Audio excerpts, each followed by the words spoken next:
Hi, ಎಲ್ಲರಿಗೂ ನಮಸ್ಕಾರ. Welcome back to my channel creativity of Murthy. ಇವತ್ತಿನ ಈ ವಿಡಿಯೋದಲ್ಲಿ ಚಟ್ನಿ ಯಾವ ಥರ ಮಾಡೋದು ಅಂತ ನೋಡೋಣ.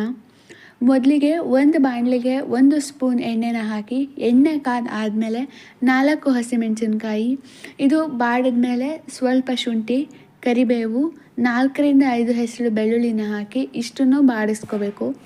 ಅದಾದಮೇಲೆ 1 ಹೆಚ್ಚಿದ ಈರುಳ್ಳಿ, ಇದನ್ನು ಮೆತ್ತಗಾಗಿ ಹಸಿ ವಾಸನೆ ಹೋಗೋವರೆಗೆ ಬಾಡಿಸ್ಕೊಂಡು 3 ಚಮಚ ಕಡಲೆ, 5ರಿಂದ 6 ಗೋಡಂಬಿನ ಹಾಕಿ ಸ್ವಲ್ಪ ಬಾಡಿಸಿ 1 ಕಪ್ ಕಾಯಿ ತುರಿನ ಹಾಕಿ ಬಾಡಿಸ್ಕೋಬೇಕು. ಇದು ಸ್ವಲ್ಪ ಬಿಸಿ ಆದಮೇಲೆ ರುಚಿಗೆ ತಕ್ಕಷ್ಟು ಉಪ್ಪನ್ನು ಸೇರಿಸಿ ತಣ್ಣಗಾಗೋಕ್ಕೆ ಅಂತ ಬಿಟ್ಟು, ಇದು ತಣ್ಣಗಾದಮೇಲೆ 1 ಮಿಕ್ಸಿ ಜಾರಿಗೆ ಹುರಿದ ಪದಾರ್ಥಗಳನ್ನ ಸೇರಿಸಿ 2 ಹೆಸರು ಹಸಿ ಬೆಳ್ಳುಳ್ಳಿ ಮತ್ತು 1 ಪೀಸ್ ಹಸಿ ಈರುಳ್ಳಿನ ಹಾಕ್ಕೊಂಡು ಸ್ವಲ್ಪ ಕೊತ್ತಂಬರಿ ಸೊಪ್ಪು ಹಾಕಿ ನುಣ್ಣಗೆ ರುಬ್ಕೋಬೇಕು.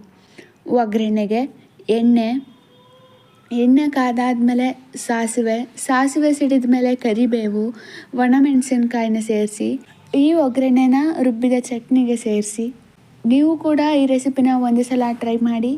ಇದೇ ಥರ ರೆಸಿಪಿಗಳಿಗೆ ನಮ್ಮ ಚಾನಲ್ನ ಸಬ್ಸ್ಕ್ರೈಬ್ ಮಾಡಿಕೊಂಡು ಸಪೋರ್ಟ್ ಮಾಡಿ. ಈ ವಿಡಿಯೋ ನಿಮಗೆ ಇಷ್ಟ ಆಗಿದೆ ಅಂತ ಅನ್ಕೋತೀನಿ. ಇಷ್ಟ ಆಗಿದ್ದರೆ ಲೈಕ್, ಶೇರ್ ಮತ್ತು ಸಬ್ಸ್ಕ್ರೈಬ್ ಮಾಡಿ ಸಪೋರ್ಟ್ ಮಾಡಿ. ಹಾಗೆ ಬೇರೆ ಇನ್ನು ಯಾವ ರೆಸಿಪೀಸ್ನ ಟ್ರೈ ಮಾಡಬೇಕು ಅಂತ ಕಮೆಂಟ್ ಮಾಡಿ. Thanks for watching.